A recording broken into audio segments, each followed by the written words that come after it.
Hello and welcome to the Filibuster. This will be our inaugural presentation of the segment titled The Cloture, a discussion devoted to congressional and executive activities in Washington, D.C. I'm Hampton Williams, and I'll be your host. Today's topic is the decision made by Democratic Speaker of the House, Nancy Pelosi, not to present an annual federal budget to the House. Now, the reason is, of course, is that the reports estimate that the budget will include a $1.3 trillion deficit for the year. Now, this is the first time since the Congressional Budget Act of 1974 that the House will not introduce a congressional budget. House Republican leadership has been up in arms over the possibility of not disclosing the figures. In response, Republican leader John Boehner of Ohio asked, "Why isn't the president looking for an ass to kick on this issue?" A reference, obviously, to the remarks that President Obama made about the BP oil leak.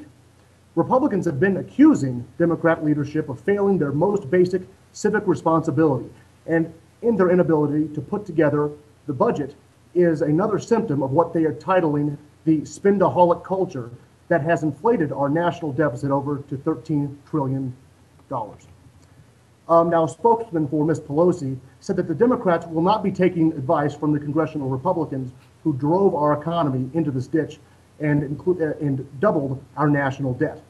Now, on the issue, the LA Times has reported that freshman Democrat Congressman Gerald Connolly from Virginia said, "I'm not looking to vote for anything of this magnitude," speaking of the deficit. Name one person who has won or lost an election because they did not get a budget resolution passed. It's total inside baseball. However, a poll conducted by the Winston Group shows that 62% of those surveyed believe that Congress's failure to pass a budget means that they are missing an opportunity to rein in government spending and provide fiscal discipline that economists say is needed to create jobs and grow the economy. Joining me today is a man who is well-versed in media and politics, Mike Collins. Mike, is this more than just inside baseball? I really don't think it is just inside baseball. I think that it's anecdotal and it speaks volumes about what's been going on in Washington, which is basically the Democratic majorities in both houses of Congress, President Obama, going along with profligate spending and not really discussing or caring about the consequences of that spending. You take this budget that is going to have an enormous deficit, and then you take Pelosi's tagline that we're going to keep blaming Bush so long as he's culpable. How can you possibly blame your predecessor when you've created and exacerbated the deficit and doubled it? Absolutely. I mean, this quote even goes back to 2006. The fact is that even the large spending bills that President Bush undertook, such as the $800 billion, I believe, TARP bailout, was under the Democratic leadership. Right, and Republicans and conservatives differ on TARP. At the time, I think many people felt it was a bill that you had to vote for, even if it totally goes against your principles, given the grave state of the economy. But when it comes to the stimulus package, every Republican except for Arlen Specter and two others voted against the stimulus bill, and the stimulus has failed to stimulate the economy. And it goes to show that when you create government spending to protect public sector jobs, it might help in the short run, and now you're starting to see where, when that money runs out, people are still dependent upon it just like they are to illicit drugs, and government's having a harder time than ever weaning itself off of this money. Now, from a political standpoint, though, let's look towards November a little bit. Is there actually any political advantage from withholding the budget?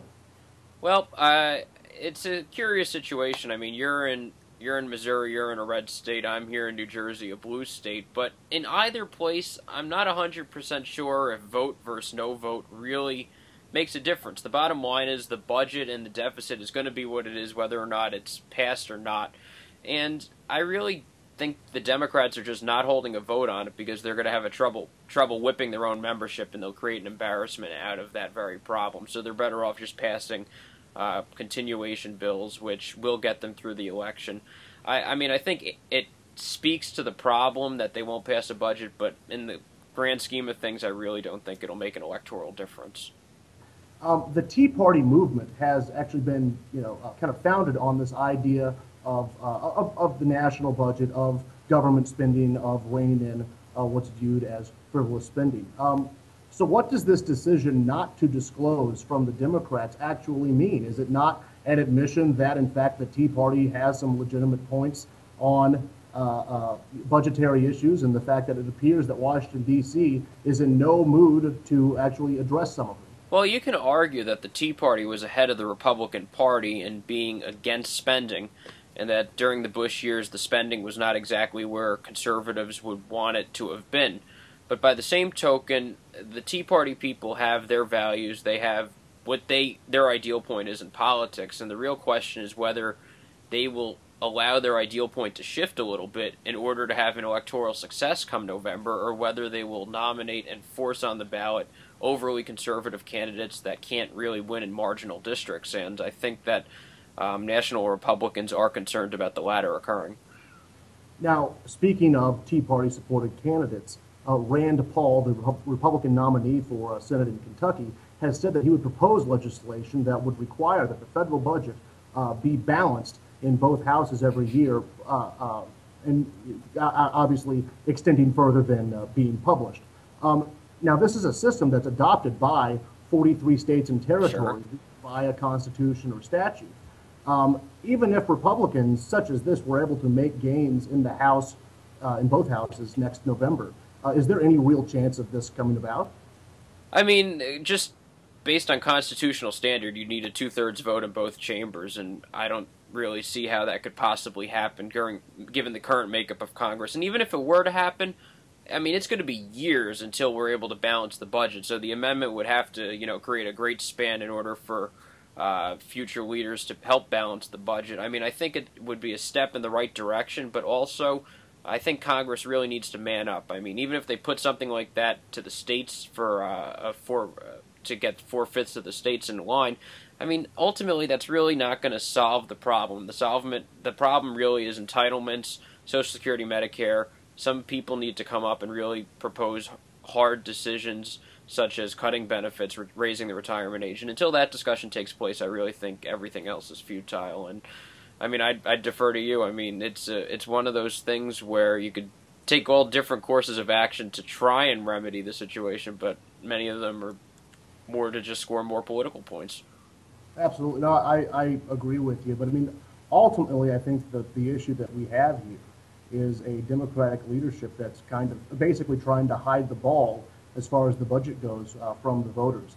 That'll actually bring me to my closing remarks on the session. In 2006, then Speaker-elect Pelosi said of herself and the incoming Democratic majority, "This leadership team will create the most honest, most open, most ethical Congress in history."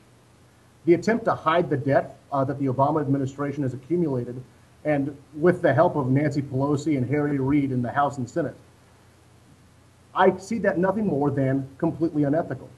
Our nation was founded on the concept of no taxation without representation, because we believe that a lack of control over the expenditures from your labor was tyranny. So let's look at where we are now. In the past 2 years, we've seen banks bailed out while mortgages continue to default. We've seen hundreds of billions of dollars spent to restart jobs while we've seen jobless claims rise. And the only sector that's growing is government. And the fact is that American people are well aware that there is no future working behind the desk of a census office, especially past December. So what about no taxation with misrepresentation? Ms. Pelosi, American people have the right to know how you are spending our money. Please submit an annual budget. And if the public disapproves of it, we'll let you know at the ballot box in November. But not allowing the public to access this information to protect your majority is unethical. It's dishonest. Ms. Pelosi, it's time to be a leader. Thank you for watching Cloture. Be sure to check the Filibuster Daily for updates. You can follow me at www.hamptonwilliams.com or check me out on Twitter /HamptonWilliams. That's HamptonWilliams. Thank you for joining, and I look forward to seeing you soon.